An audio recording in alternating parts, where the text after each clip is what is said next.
آپ کے خلاف بات یہ ہے کہ ہمارا بھائی ریحان زیفا جو وہ پی ٹی آئی کے ساتھ ہے، ان کے ساتھ بہت ایف آئی آر ہے، جیل بھی کاٹ ہے ان کے ساتھ. میں بار بار یہ کہہ رہا ہوں کہ جب اس دن کا شہادت ہوا اس دن ان کے گلی میں پی ٹی آئی کا مبلر ہے.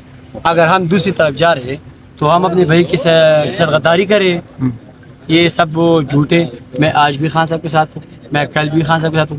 انشاءاللہ جب میرا بدن میں سانس ہے ساتھ تب تک انشاءاللہ ہم خان صاحب کے ساتھ ہیں. اگر بالفرض کوئی ساتھ میں ناراضگی دوبارہ سے ہوتی ہے یا خان صاحب سے جس طرح آج بھی ملاقات تو انتظامیہ کی وجہ سے نہیں ہونے دی گئی، دوبارہ سے ایسا کوئی فنڈز آپ کو نہیں ملتے، خان صاحب سے ملاقات نہیں ہوتی، پھر کیا لائے عمل اختیار کریں گے؟ انشاءاللہ سب کچھ ملے گا. پارٹی ہمارا ہے، میں پارٹی کا ہوں اور میں ہمارا بھائی نے پارٹی کی بہت قربانی دے رہے. انشاءاللہ آج کے بعد کوئی گلی شکی نہیں. اچھا مبارک صاحب یہ بھی بتائیے گا، آپ نے 4 ڈیمانڈز رکھی تھی جن میں 50 کروڑ فنڈ اور ساتھ میں گلظفر کے حوالے سے آپ نے ان کو صدارت سے ہٹانے کا مطالبہ کیا تھا، تو مطالبہ تو کیا آپ کا پورا ہو رہا ہے یا ہو چکا ہے؟ اچھا 4 ڈیمانڈ ہماری اس طرح نہیں ہے کہ یار آپ نے یہ پرسنل ڈیمانڈ ہے، یہ ہمارے علاقے کا ڈیمانڈ ہے. یہ میں نے لوگ میرے اوپر بہت بڑا اعتماد کیا، ہم نے بہت مینڈیٹ کے ساتھ ادھر آیا. ہمارے ڈیمانڈ کا مقصد یہ ہے کہ بھئی علاقے کے لیے کچھ نہ کچھ کر سکتے. اگر ہم کچھ کر سکتے تو ہمارے ساتھ پی ٹی آئی کا ووٹ کریں، میں پی ٹی آئی کے نام روشن کروں. دوسری بات یہ ہے کہ اب گلظفر کی بات کریں، گلظفر ہمارا سابقہ ہے، وہ ہمارے خلاف پیچھے پوسٹ وغیرہ کر رہے. میں اس لیے یہ بات کریں کہ بھائی ان کو سمجھاؤ، اگر نہیں سمجھاتے تو پھر اسے عہدے سے ہٹاؤ. تو عمران خان سے آپ ملنے آئے آج، کتنے خوش تھے اور کیا چیزیں تھی جو کہ ڈسکس کرنی تھی خان صاحب سے آپ نے؟ بہت خوشی کے ساتھ ادھر آیا لیکن ملاقات نہیں ہوا. چلو اللہ خیر کرے، انشاءاللہ کل ترسو انشاءاللہ ملاقات ہو گیا. عمران خان کو بتائیں گے جو آپ نے کہا کہ زیادتی ہوئی آپ کے ساتھ؟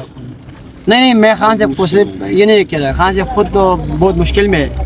میں صرف خان صاحب کے جو ہم نے 2 سیٹ جیت دیا وہ خان صاحب کو کہتا ہوں کہ بھائی ہم نے 2 سیٹ جیت دیا، آپ کے لیے ادھر لے کر آؤ، آپ کے لیے گفٹ کر رہا ہوں. کیا گفٹ کر رہے ہیں؟ کیا دوبارہ سیٹ ہم نے 2 سیٹ جیت دیا، ایک اے اور ایک وی کے.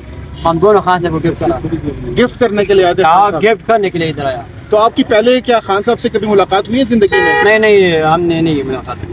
ہمارا بھائی ریحان زیفا کی ملاقات ہو رہی ہے، آپ کی نہیں ہوئی ابھی تک؟ ہم نے نہیں ابھی تک. آپ کو جو علاقے میں ووٹ ملا وہ عمران خان کی وجہ سے ملا یا آپ کا شخصی ووٹ بھی تھا اس میں؟ اس میں تو عمران خان کا بھی ہے اور ریحان زیب کے مرنے کے بعد لوگ سمپتی کی وجہ سے میرے اوپر بہت بڑا اعتماد کیا. اچھا آپ یہ بھی کہا جاتا ہے کہ آپ اسمبلی کے اندر نہیں آتے، بہت کم آتے ہیں، کیا وجہ اسمبلی کے اندر کیوں نہیں آتے؟ آتی ہے کیوں نہیں آتی یار، ہر ذاتی کہتے ہیں بہت کم آپ کی پریزنس ہوتی ہے اسمبلی کے اندر. تھوڑا بہت مجبوری ہے، مجبوری میں شام کی وجہ سے دیجیے مصروف ہے. کیا مصروفیات ہوتی ہیں آپ کی؟ مصروفیات تو بہت ہے، ہم تو میں نے ہوں آلریڈی مصروفیات زیادہ ہے. ہاں اس لیے تو ہم کم گزارے. اسمبلی میں جب چیخو پکار دیکھ رہے ہوتے ہیں یا ایک دوسرے پر جب الفاظ کسے جا رہے ہوتے ہیں تو وہ انجوائے کر رہے ہوتے ہیں آپ؟ اس لیے پوچھ بس آگے ہم نہیں بول رہے. اچھا یہ آپ اکثر ہم دیکھتے ہیں کہ آپ اردو میں پشتو میں زیادہ بات کرتے ہیں، اس کی کیا وجہ ہے؟ یہ مجھے اس کو تنگ کر رہی ہے، آپ میڈیا والے آپ سے بس معذرت، یہ اس کو اردو مطلب اس مسئلے سے کیونکہ لینگویج بیریئر ہے، یہ تو ہر کسی کو ہوتا ہے. تو لینگویج جو ہے نا وہ مطلب آپ کی کمیونیکیشن جو ہے نا وہ آپ کو کمیونیکیٹ کرتا ہے، لیکن اس پہ لوگ پھر مذاق اڑاتے ہیں. تو آپ مہربانی کریں اس سے اگر پوچھتے بھی تو ٹو دا پوائنٹ پوچھا کریں، کیونکہ اس کو لینگویج نہیں اردو اتنا مشکل زبان نہیں ہے لیکن ایکسپیرینس کے ساتھ انشاءاللہ وقت کے ساتھ سب کچھ. اب آپ سیکھ لیں نا اردو، آپ سیکھ رہے ہیں. ابھی نہیں سیکھ لیا، اکیڈمی تو نہیں ہے.